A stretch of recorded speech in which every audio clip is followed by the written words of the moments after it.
It landed in my inbox at 11:59 p.m. Subject line: Employment status update.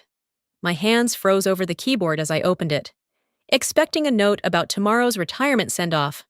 Instead, the first line hit like a gunshot. Effective immediately. Your position is terminated. No thank you. No phone call. No handshake after 38 years.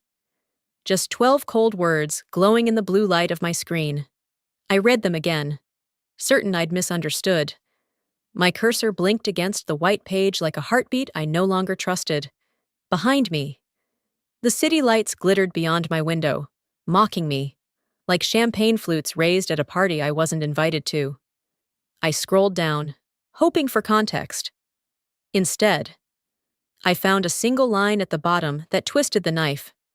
We wish you the best in your next chapter. Next chapter? As if my life's work could be reduced to a paperback cliché, I sat there, barefoot on my kitchen tile, staring at the email that erased nearly 4 decades of loyalty. In those years, I built more than systems. I built their future. When the company was a fragile startup with more dreams than dollars, I wrote the code that kept it alive. I sacrificed birthdays, anniversaries, entire seasons of my life, so their empire could rise. And this was how it ended. They called me a pillar in press interviews, featured my designs in glossy investor decks, behind closed doors. Though, I'd been branded something else. Legacy overhead. That phrase slipped out in a board memo last year, courtesy of Martin Holt. Martin, the golden CFO, 35, all charm and ambition, wearing Italian suits and that smug grin that never reached his eyes. He didn't believe in loyalty, only leverage. And tonight, he leveraged me right out the door. I could almost hear his voice saying, "It's just business, Tessa." But business doesn't send an email at midnight without warning. Business doesn't gut a pension plan one day before retirement to pad a quarterly report. I closed my laptop slowly, fingers trembling, not with fear, but with something colder, something heavier. The city lights outside still shimmered, but they didn't mock me anymore. They reflected something I hadn't felt in years, the sharp, unmistakable edge of resolve. Tomorrow was supposed to be my last day, but tonight had just written a different ending. I didn't sleep, not for a second. The words from that email burned behind my eyes like acid. Effective immediately. Your position is terminated. 38 years, erased in a single sentence. By 2:15 a.m., I was still at the kitchen table, laptop closed, staring at nothing. The hum of the refrigerator sounded louder than the city outside. Every tick of the wall clock scraped my nerves raw. I kept thinking, how do you measure a life's work? In code? In loyalty? Or in the ease with which someone deletes you? When the silence got unbearable, I went to the spare room, the one lined with boxes of old files and company memorabilia.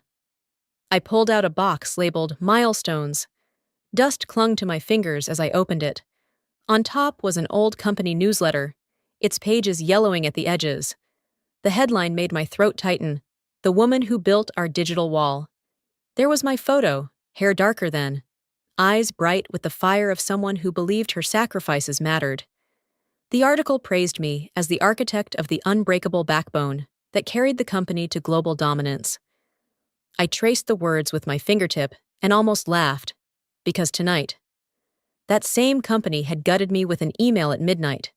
Back then, they called me indispensable. Now, a liability. Humiliation crept in. Slow and suffocating. It wasn't just the firing, it was the how. No meeting, no handshake, no gratitude for the decades I bled into their success. Just a sterile message ending with that cruel line, "We wish you the best in your next chapter." As if the chapter I wrote for them didn't matter. My phone buzzed. A notification lit the screen. LinkedIn alert. Against my better judgment. I opened it. Martin Holt had posted an update, polished, grinning photo, captioned, Proud to lead our bold new era of cost efficiency and innovation. Big changes ahead. Stay tuned. Underneath, the comments poured in. Great leadership, game changer, visionary move. I stared at the words until they blurred. They didn't know what those bold changes cost. They didn't know it was me. I slammed the phone down harder than I intended. It skidded across the table and hit a stack of old papers. A folder slid open. That's when I saw it. An old company deck I'd saved on a backup drive out of habit. Title: Operational Efficiency Q4 Plan. My pulse thudded in my ears as I clicked through the slides. There it was, in black and white. Phase 1. Pension Liability Reduction. Priority Accounts. Next to it, a list of names. Mine was first, highlighted in red. I sat back, breath shallow. They didn't just fire me. They planned this, calculated every step. Months in advance, to gut my retirement payout. That email wasn't business, it was strategy. Humiliation twisted into something colder, heavier.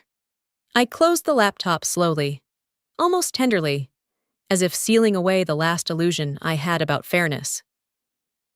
On the desk lay my old ID badge, its edges worn from years of swipes through security gates, for decades. That badge was a key, a promise, proof that I belonged. Now it felt like a relic from a story someone tried to erase. I picked it up, ran my thumb across the faded logo, and whispered to the empty room. If they think I'm just a line item on a spreadsheet, they've forgotten who wrote the code that built their kingdom. Sad, for the first time since midnight. My hands stopped shaking. The shame didn't vanish, but behind it, something sharper began to form. Not anger, not yet. Something quieter, more deliberate. Resolve. By the time dawn brushed the blinds, the humiliation had hardened into something heavier. Resentment. Slow, cold, deliberate. I sat in my home office, the company slide deck still open on my laptop, the one where my name glared in red under Phase 1, Pension Liability Reduction. They didn't stumble into this decision. They engineered it. And I knew exactly who orchestrated the blueprint. Martin Holt. Martin. Even his name felt slick. The kind of man who treated a handshake like a performance and a human being like a variable in a formula. 35 years old. CFO by the age of 32. A darling of the board. A golden boy for investors. The face they paraded in glossy magazines with taglines like, "The future of finance." I still remember the first time I met him, 3 years ago, striding into the boardroom in a tailored navy suit, Rolex flashing under the fluorescent lights. He introduced himself with a smile that didn't reach his eyes and used phrases like transformational synergy as if they were spells that could erase reality. Everyone nodded. I didn't. Where I saw people, he saw line items. Where I built walls of protection, he built exit strategies. Over the years, I heard the whispers, words like efficiency, streamlining, all dressed up as progress but dripping with greed. And then came the phrase I'll never forget, slipped out during a budget call: legacy overhead. At the time, I didn't know he meant me. Now I do. Scrolling through my backup drive, I opened an old email chain and found the proof. Martin's name at the top of a leaked thread. Tessa's tenure is admirable, but in this era, she's an expensive liability. Liability. That word hit harder than last night's termination email. 38 years reduced to a financial risk column. The irony? The very walls he hides behind were built by these hands that missed birthdays, holidays, whole pieces of a life to keep this company alive. I pushed the chair back and reached for my phone. It buzzed before I touched it. Another LinkedIn notification. Against my better judgment. I opened it. Martin again, grinning in a sleek headshot. Caption blazing. Proud to lead our bold new era of cost efficiency and innovation. Big changes ahead. Stay tuned. Beneath, A parade of applause emojis and hollow praise. Bold leadership, visionary move, game changer. I stared until the words blurred. They didn't know what those bold changes cost. They didn't know it was me. That's when the thought hit me. He wasn't just proud of cutting me out. He was building his empire on it. My firing wasn't a cleanup move. It was his victory lap, jaw tight. I reopened the company's public calendar, still cached in my browser. My eyes scanned the entries. And there it was, sitting like a taunt in black and white. Press briefing, 9 a.m., announcing historic restructuring. The notes beneath read like a eulogy disguised as progress, celebrating bold cost realignment, ushering in a modern era, eliminating outdated structures. I could see it now. Martin at the podium, cameras flashing, that smug grin polished to perfection. He'd call it historic. He'd call it innovation. He'd sell my erasure as a gift to the future. My throat tightened, but not with tears. Those were gone. This was something sharper, a clean, surgical edge of intent. 9 o'clock, just a few hours away. He thinks he owns the narrative. I closed the laptop gently, like sealing a coffin. My gaze drifted to the monitor in the corner, still glowing, still alive with lines of code I knew better than my own reflection, and for the first time all night.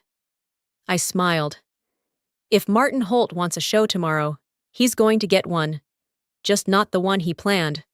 By the time the first streak of light slipped through my blinds, I had stopped counting the hours. My body sat in the same chair, but my mind was pacing, faster than the clock ticking on the wall. Martin's press briefing at 9 a.m. loomed like a warning bell in the distance, but I thought it was just an ego parade. I was wrong. I turned back to the laptop, fingers moving on instinct through my old backup drive. A folder labeled Horizon caught my eye.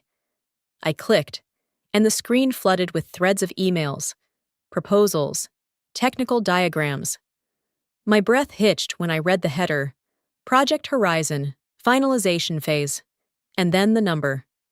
A string of digits that punched harder than last night's termination email. $200,000. A global contract with the International Trade Security Consortium, a deal that would crown the company as the undisputed leader in cybersecurity. Signing scheduled for 9 a.m., the same time Martin would be standing at that podium. The press conference wasn't just optics, it was theater, scripted to frame him as the visionary who brought Horizon home. My firing wasn't an afterthought, it was part of the act.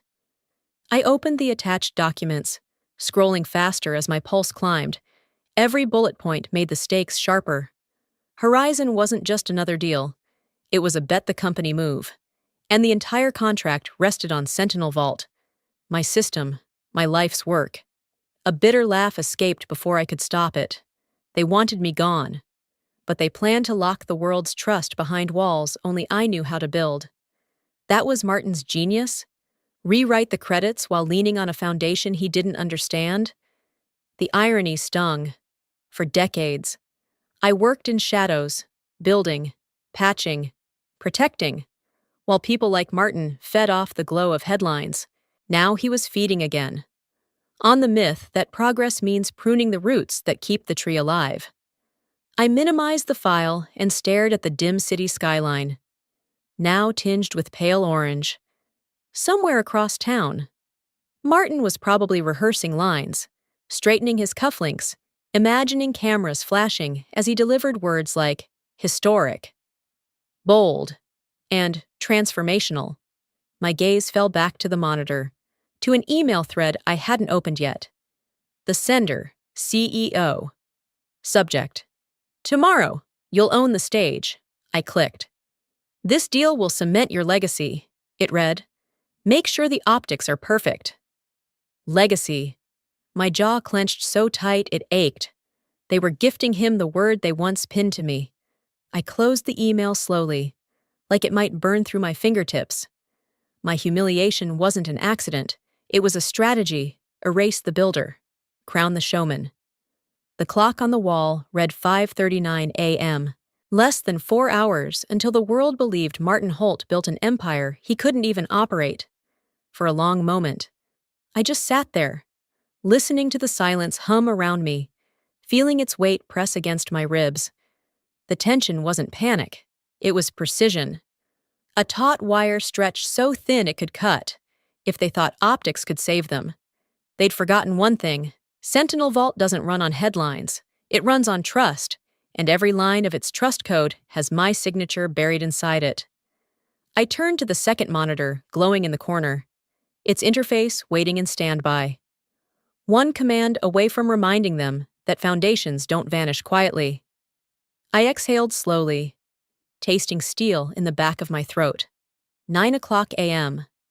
They plan to own the stage, but when that hour comes, the only thing flashing brighter than the cameras will be their silence. The second monitor glowed in the dim light, waiting like an old friend who'd never betrayed me.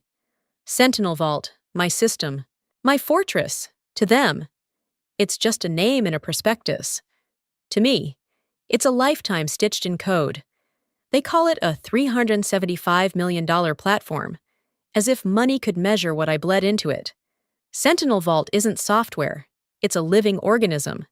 An adaptive AI spine wrapped in encryption so tight it laughs at brute force. It monitors millions of trade transactions every second, mapping anomalies, predicting breaches before they happen. The system guards the arteries of global commerce, silently keeping chaos out of the bloodstream. That's what they're selling to the International Trade Consortium today. That's what they'll brag about at 9 a.m., standing in the glare of cameras, flashing smiles they didn't earn. I ran my fingertips across the edge of the desk, letting the hum of the machine seep into my bones. Pride swelled in my chest, but it was jagged, cutting deeper with every heartbeat, because I remember how this fortress was built.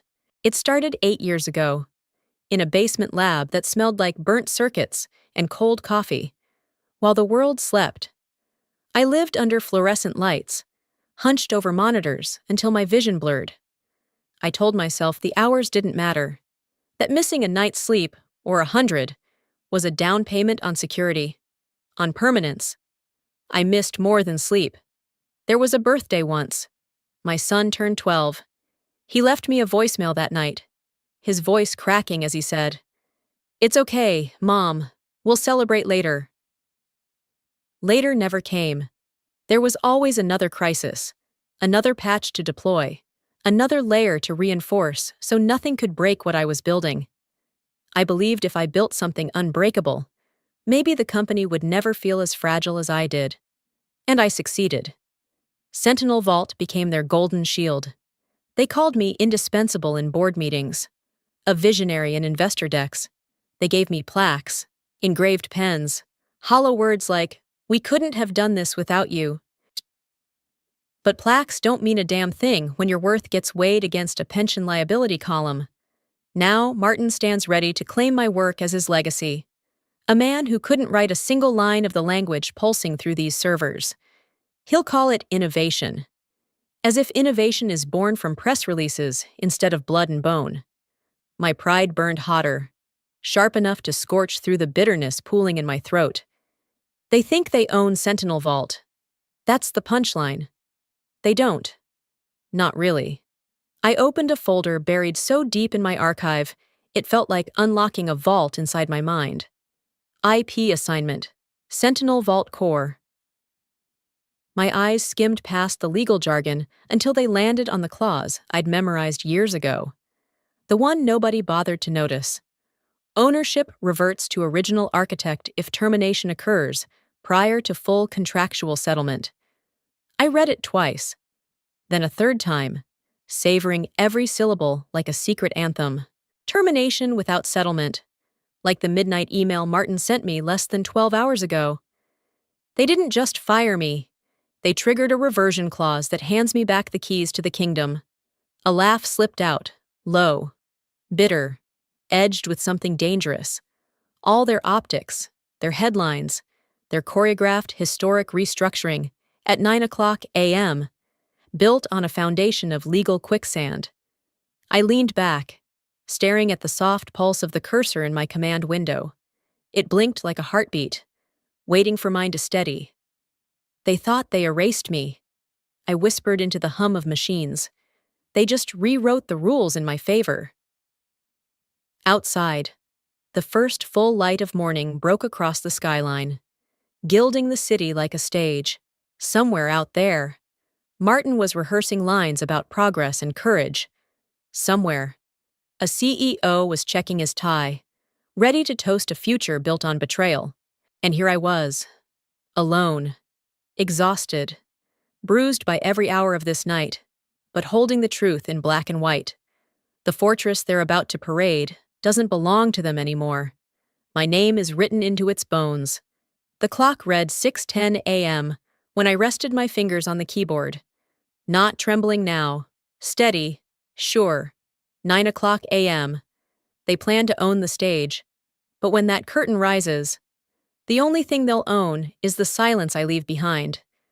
I wasn't shaking anymore. Not with anger, not with fear. Just steady, like the hum of the system glowing on my second monitor. Sentinel Vault pulsed on the screen, its interface breathing in soft blue light, lines of encrypted pathways stretching like veins across a digital body. To Martin, it's just a bullet point in a press deck. To me, it's a living organism, built with logic and instinct, and a fragment of something human. Trust. They think they own it. They don't. The truth no one in that glass tower knows is simple. Sentinel Vault was never complete. Not entirely. The core sequence, the checksum validator, never touched a repository, never existed in a file. It's here, in my head, stitched into memory. It wasn't sabotage, it was foresight, my insurance of honor, years ago, in a basement that smelled like burnt circuits and stale coffee. I wrote that line of code under the harsh glare of fluorescent lights. It was 1:30 a.m., the kind of night where silence hums louder than machines. I remember the cursor blinking like a heartbeat as I whispered to myself, not for revenge, for protection. I trusted the company back then, but I trusted math more. The checksum was my ghost in the machine, buried so deep it blended with the walls. Its purpose was simple. If I walked away clean, it stayed asleep forever. If I didn't, if betrayal came, it would wake, and Sentinel Vault would know something was wrong. That moment came last night at 12:30 a.m., when HR revoked my access. They thought they locked me out. All they did was flip the switch I hid years ago. Failsafe logic isn't dramatic. It doesn't explode or scream. It waits. Quiet. Patient. And then it whispers. Now. At 6:20 a.m., that whisper appears. A faint gray line blooms at the bottom of the interface, words almost too small to notice. Failsafe mode pending activation. I stare at it, expressionless, while my pulse stays calm. It doesn't explain itself, doesn't warn of chaos. Just 5 words, a quiet signal that the balance has shifted. Most people would panic, but I'm not most people. I designed this skeleton. I know its bones. The failsafe isn't revenge, it's truth in code. It will check what they broke when they broke me. And if the system decides the breach is irreparable, everything they built on top of it collapses. I move slowly, deliberately, opening logs, scanning the integrity queue. The hum of my cooling fan fills the silence. The cursor blinks, steady and obedient, waiting for my hands. My breathing matches its rhythm. Controlled calm, chess in shadows. I click through the sequence markers, each line confirming what I already know. The process has started, and there's no pause button. This isn't about pressing enter. That key was hit the second they hit terminate. The clock on my wall reads 7 o'clock a.m. now. Less than 2 hours until Martin steps onto his stage. Cameras blazing, ready to declare a future built on a lie. I picture him rehearsing in a mirror, cufflinks gleaming, lips curling around words like bold and historic. He believes the world will cheer. He doesn't know the stage he's standing on is cracking beneath him, quietly, invisibly, because he thought cutting me out was the final move. It wasn't. I glance back at the screen. That gray line flickers again, like a secret only I can hear. Failsafe mode pending activation.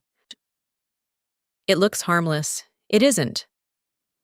I exhale slowly, steady as steel, and rest my fingers on the edge of the keyboard. Not to strike, but to wait. There's power in silence when you're the one who wrote the rules.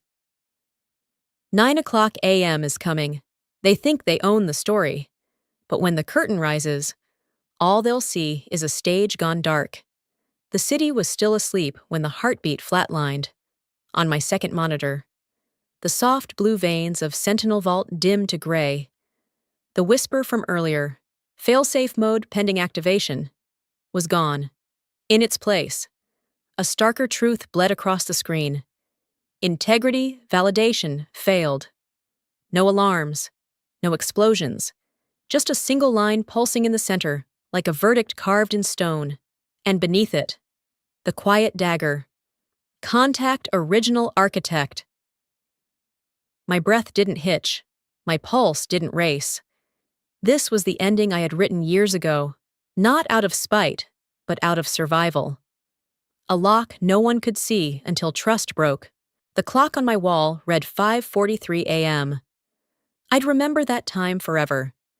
The minute silence tipped into a storm no one could contain. First came the pings, a soft chime, then another, then a rapid-fire cascade flooding my mirrored feed from internal channels. Urgent, Node 3 unresponsive. Is anyone else seeing transaction denial errors?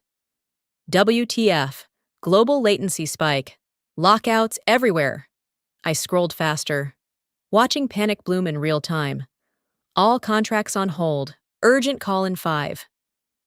Clients threatening to walk, escalate to Martin now.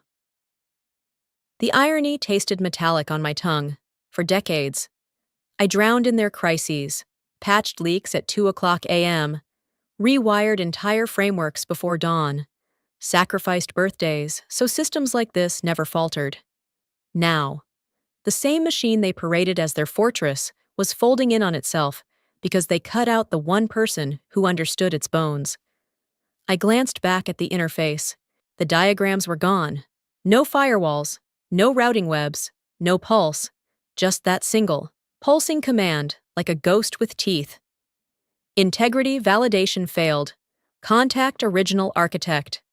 4 words had just undone 4 decades of arrogance. And then, like a match striking gasoline, the outside world caught fire. My news alerts lit up, one after another, screens washing in red banners. Breaking 375mm security system goes dark hours before 1.2B signing. Then the tweet from Global Markets Insider. International trade deal in jeopardy as core cybersecurity platform collapses. Stock futures plunge. Developing story.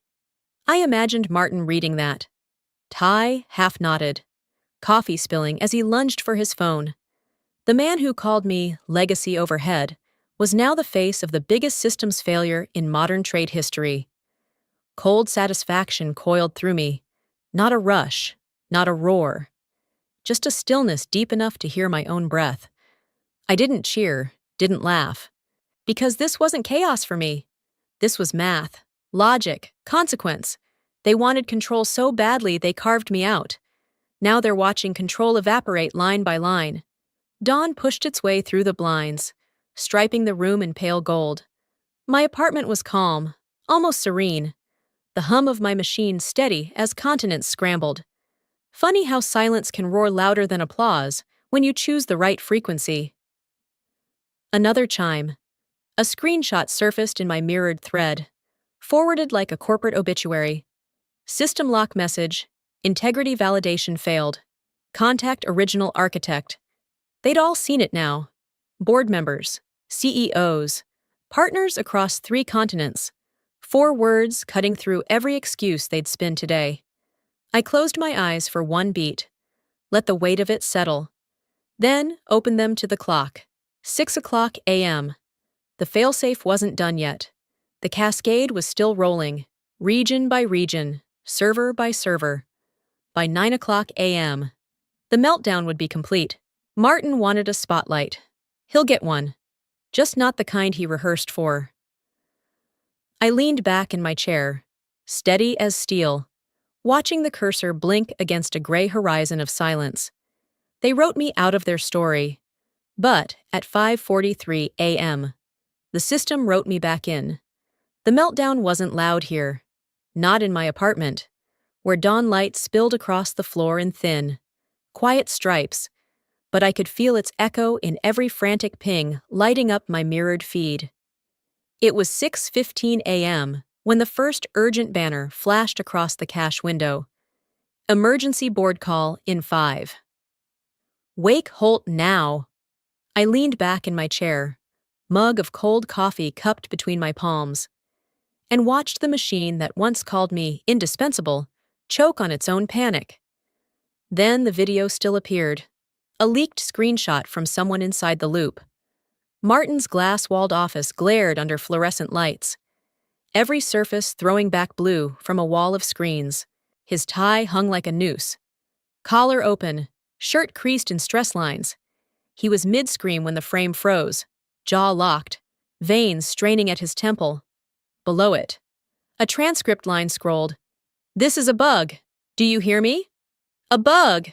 We'll fix it before the press briefing." More fragments tumbled into the mirrored thread. "Martin! The message says contact original architect. Who the hell is that referring to? Do not say her name in writing." I almost laughed. Almost. But laughter felt too warm for this moment. This wasn't triumph. This was geometry, the sharp, inevitable angle of cause and effect. My second monitor blinked again, dragging me into another storm, live headlines surging like breakers. Shares plunge 9% in 15 minutes as Sentinel Vault failure triggers global market panic. The stock ticker bled red across the screen, numbers sliding like a wound spilling open. A finance anchor's voice spilled through an autoplay clip, taut with urgency. This could derail the $1.2 billion trade deal scheduled for 9 o'clock a.m. Sources confirm executives are scrambling for answers as critical security systems remain offline. 9 o'clock a.m. 90 minutes until Martin's coronation turned into his crucifixion. I imagined him now, pacing behind that glass wall, jaw grinding, sweat carving paths along his collarbone. The man who wrote me out of the script was choking on his own lines. His hunger for headlines had just made him the headline. The mirrored feed burst alive again, snippets from the emergency call. "Martin, fix this or the CEO's taking the stage alone. You promised optics. This is a PR execution.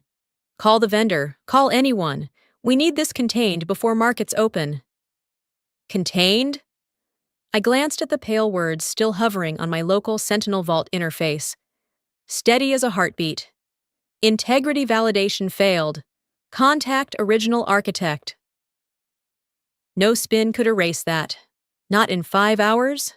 Not in 5 years. The blinds quivered with a thin morning breeze as I scrolled through another feed. Trading desks in New York flaring red. Analysts tweeting meltdown predictions like vultures circling fresh bone. Then my phone vibrated. A quiet pulse against the wood desk, so soft it almost felt polite. I turned it over. Not a headline this time. A message. From an unlisted number. Tagged only as investor contact. "We'd like to talk." I read it twice. Not an accusation, an opening.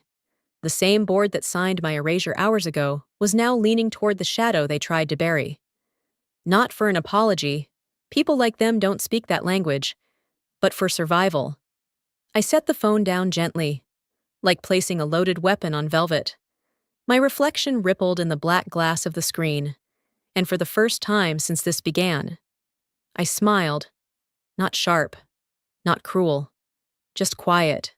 Certain. The clock read 7:30 a.m. now. 90 minutes until Martin steps into the blaze he built with his own hands. 90 minutes until the word historic gets rewritten in blood-red tickers and broken deals. They wanted me invisible. They wanted me erased. Now they're about to learn what power looks like when it doesn't raise its voice, when it waits in silence and lets the world come crawling first. By 8 a.m., the sunlight spilling across my desk felt almost theatrical, warm, golden, utterly indifferent to the chaos shredding every corner of their world. My mirrored feeds glowed with desperation.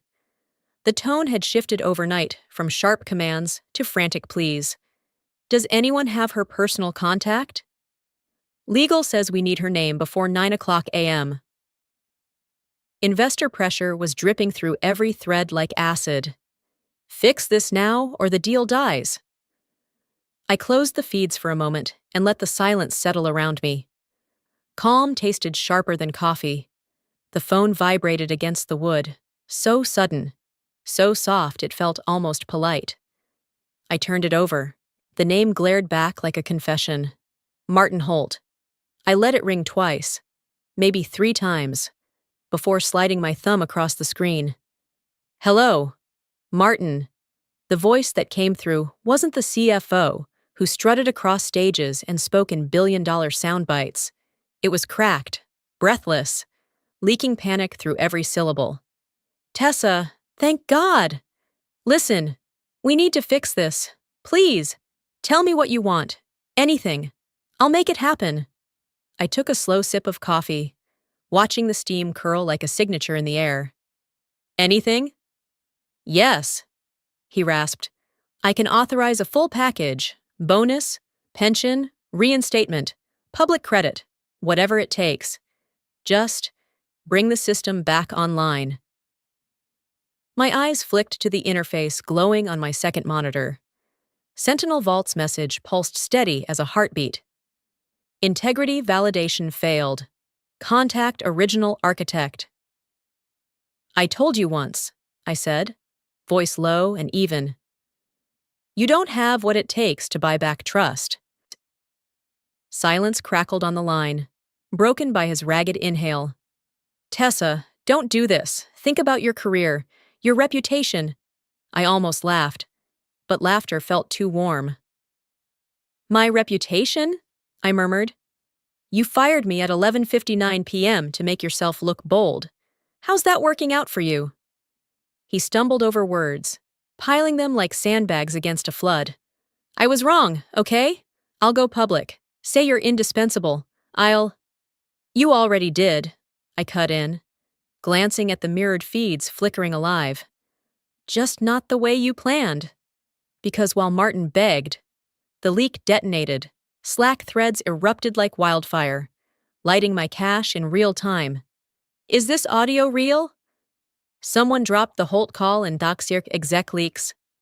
The guy who called her a liability is groveling. Karma's trending. Then came the screenshots, captions scrawled in pure internet glee. Martin Holt offering his bonus to the woman he fired. You can't script this. I pictured him in that glass box, walls closing in as his humiliation bled through every channel. The same man who reduced me to a line item was now a punchline in memes moving faster than stock tickers. His voice cracked again, thin as glass. Tessa, please, just tell me what you need. I placed my mug down gently, like a gavel sealing a verdict. What I need, I said, is something you can't deliver. Integrity. For a beat, there was only static, then the hollow thud of him exhaling defeat. I ended the call without another word. The clock read 8:45 a.m. 15 minutes until the press conference that no longer mattered. Headlines were already crowning him the architect of collapse. Investors were sharpening their knives. I leaned back in my chair, the soft hum of my machine steady in the quiet. They wanted me invisible. They wanted me erased. Now his groveling voice was the loudest sound in their empire, and I hadn't even made my move yet. By 8:50 a.m., sunlight had spilled across my desk like liquid gold, soft and steady against the blue glow of my screens. The feed still pulsed with chaos, Martin's voice echoing in a dozen Slack channels, headlines screaming collapse, stock tickers dripping red across financial networks. The man who tried to erase me was now trending worldwide under hashtags sharp as blades. Jaksh Holt Gate, Daksh Vault Fall, Sach Legacy Overhead No More. I should have felt triumph. But this wasn't the endgame. It was only the ashes of theirs. That's when my phone buzzed. Not with desperation this time, with intention. The number was unlisted. The preview short. We represent a private capital group. We'd like to make you an offer. I stared at the words for a long second, letting the irony settle like a slow pour of bourbon. Hours ago, I was disposable, an afterthought erased in a midnight email. Now someone was waiting in the wings, ready to write me back into the script in bold. I tapped open the message. Your expertise is beyond dispute. We want you to lead the next generation of security infrastructure. Full autonomy, unlimited resources. For the first time all night, my breath hitched, not with fear, but with the weight of it. Seconds later, another ping, a link for a secure voice call. I accepted. The voice that came through was calm, measured, silk over steel. Tessa Warren, it said, pronouncing my name like it belonged on marble. We've been watching the events unfold. What happened this morning isn't a failure. It's a signal that the old guard can't keep pace with minds like yours. I leaned back, cradling the phone between my shoulder and cheek, eyes drifting to the gray horizon of code on my monitor. Go on. We're prepared to fund a project that redefines digital security from the ground up. The voice continued. No bureaucratic chokeholds, no legacy anchors. We're talking complete autonomy, design, deployment, ownership. Ownership. The word struck like flint on steel, sparking something deep in my chest. For decades, I wrote code like prayers whispered into a void, while men like Martin turned my work into his headlines. Now someone was offering to make my name the headline. And your terms? I asked. Voice low. There was a pause, the kind that hums with weight before the hammer falls. There's only one condition, the voice said. The project carries your name, Warren Protocol. I closed my eyes for a moment, letting the words burn slow and deep. Warren Protocol, not buried in a contract, not an afterthought in a footnote, a future built on the name they tried to delete. Images flickered behind my eyelids, an old newsletter from a decade ago, the one that called me the woman who built our digital wall. Back then, recognition was cheap ink and hollow plaques. Now, it could be permanence, etched into systems that would outlive us all. They wanted me gone, I murmured, more to myself than to the voice. Now you want to build a future on my name. Not want, the voice corrected softly. Require. Vindication swelled, not hot and bright, but cool, heavy, deliberate, like a crown lowering onto my head in perfect silence. When do we start? I asked. The answer came without hesitation. As soon as you're ready. I ended the call and let the phone rest against the desk, its black glass winking back a reflection of someone I almost didn't recognize. Not erased, not reduced, rewritten. The clock read 9:00 a.m. On my mirrored feed, headlines detonated like flares. Press conference postponed indefinitely. Board considers emergency restructuring after 1.2B deal crumbles. Martin's face stared back from a freeze frame, eyes wild, jaw slack. The perfect portrait of a man devoured by his own ambition. I reached for my coffee. Cold now, but tasting sweeter than champagne. They wanted a story about progress. They'll get one, just not theirs. I whispered the words, tasting their weight like a secret turned sacred. Warren Protocol. By 9:15 a.m., the city roared awake, but inside my apartment, everything was still. My coffee was cold. The sun stretched across the floor in pale gold, and my screens pulsed with headlines like warning sirens. Board holds emergency session amid Sentinel Vault collapse. CEO cancels press briefing. Holt on the hook.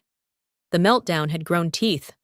Stock futures were hemorrhaging red, down 12% and falling. Analysts spoke in the clipped tone of people smelling blood. CFO Martin Holt could face removal within hours. The board is desperate to restore investor confidence. I sipped what was left in my mug and watched the empire Martin, built on borrowed power, tilt toward ruin. It didn't feel loud, not here. In the quiet of my apartment, it felt inevitable. The mirrored feeds glowed with chaos. Internal chatter scrolled like a live autopsy. Board is tearing him apart.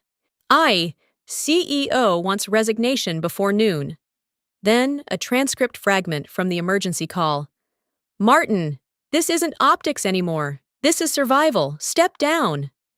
I could almost see him, jaw locked, hands shaking beneath the table while his carefully rehearsed arrogance crumbled. The man who stripped me down to a line item now begged for a shred of mercy from people who once worshipped him, and mercy wasn't coming. A breaking alert slashed across the screen. CEO issues statement, accepts full responsibility for oversight failure. The clip rolled automatically, his face polished, voice grave. This morning's events underscore our need for accountability. I take full responsibility. A neat little bow for the cameras. But the market didn't care. The damage was terminal.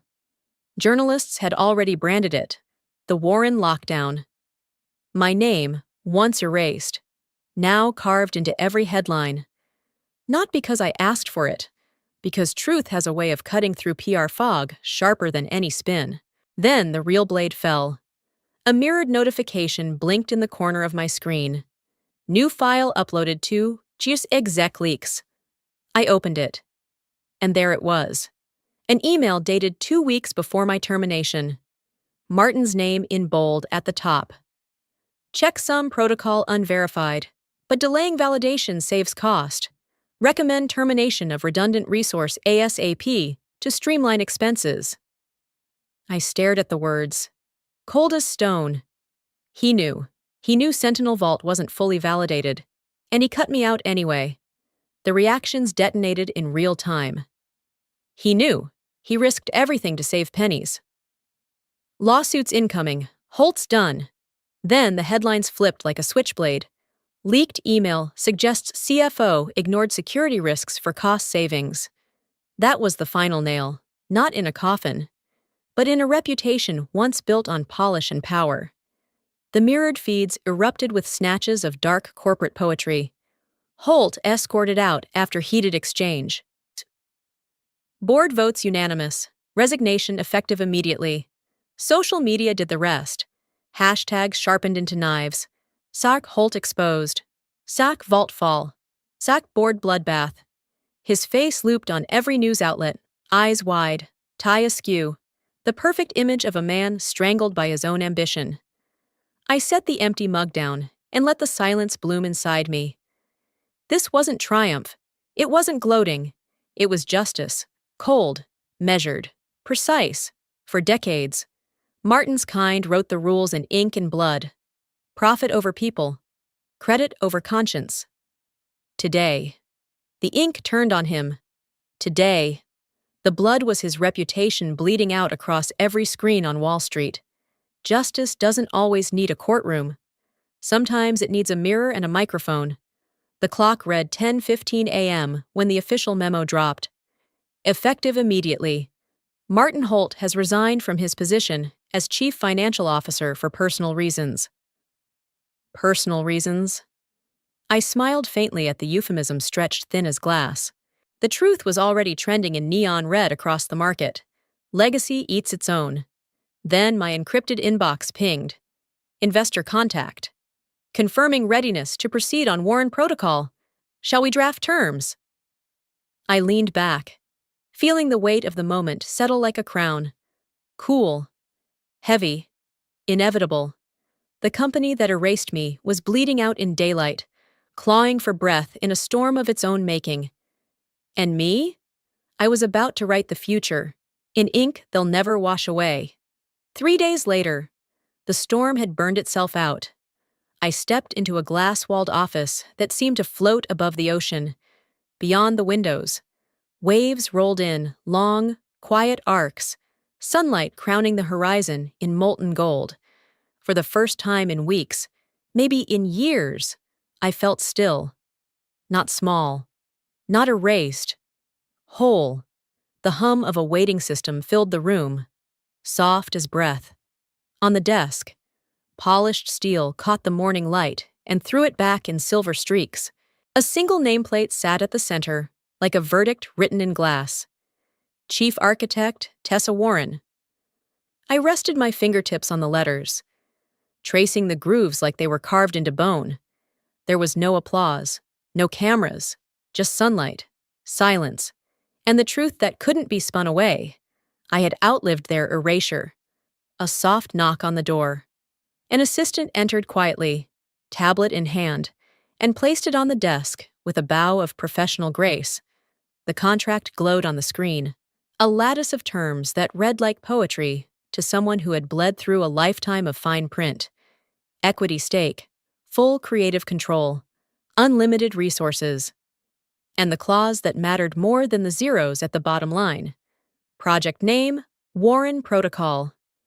My name, not in a newsletter, not in a speech, in architecture, in the spine of something that would stand long after the people who doubted me turned to dust. I signed slowly, the stylus gliding across glass like a blade cutting through the last tether to the past. When the digital ink settled, it felt like a tide receding, leaving the shore clean. The horizon open. For a moment, I let my eyes close. Behind them, fragments flickered like film reels spliced together. Nights of blue light bruising my vision. Cold pizza curling on cardboard, while code stitched itself into eternity. My son's voice on a voicemail saying, "It's okay, Mom." And that moment at 5:43 a.m., when the screen whispered a truth the board never saw coming. They thought firing me would close the book. All they did was hand me the pen. I opened my eyes to the present. A camera couldn't have staged it better if it tried. The ocean blazing orange and white beyond the glass. The desk gleaming. The world humming like a machine, ready to move at my command. If there was a camera, it would pull back now, linger on the nameplate, sweep across the horizon, and leave the frame burning with possibility. This wasn't revenge. It was reclamation. A reclamation of every hour they called too much. Every sacrifice they weighed in pennies. Every ounce of trust they mistook for weakness. The tablet chimed softly. A news alert bloomed across the screen. Global markets rally after Holt's resignation. Investors back Warren Protocol as future of cybersecurity. Another headline scrolled beneath it. Bold and merciless. The day trust fought back. I stared at those words until they blurred. Not from tears, but from something quieter. A piece so heavy it felt like gravity settling into bone. Outside, the sun had risen full, spilling fire across the water. Its reflection reached through the glass, touching the letters on the desk until they gleamed like molten steel. I whispered the closing line to no one but the sea, tasting each word like iron and honey. At 5:43 a.m., they learned the truth. Foundations don't retire. When they closed the door on me, I thought it was the end of my story. But that moment, the one meant to break me, became the line that rewrote everything. If there's one thing I've learned, it's this. Foundations don't retire. What you build with integrity will outlast greed every single time. Maybe you've been there too. Undervalued, overlooked, made to feel replaceable. If that's your story, let this be your reminder. You are not your job title. You are the work, the grit, the nights no one saw. And trust me, those who underestimate you today will read your name in lights tomorrow. I'd love to hear your thoughts. Have you ever faced a moment like this? A time when they counted you out and you came back stronger? Share your story in the comments. Someone out there needs to read it. If this video resonated with you, hit like. Share it with a friend who needs hope. And subscribe for more stories that prove power doesn't always roar. It sometimes whispers until the world can't ignore it.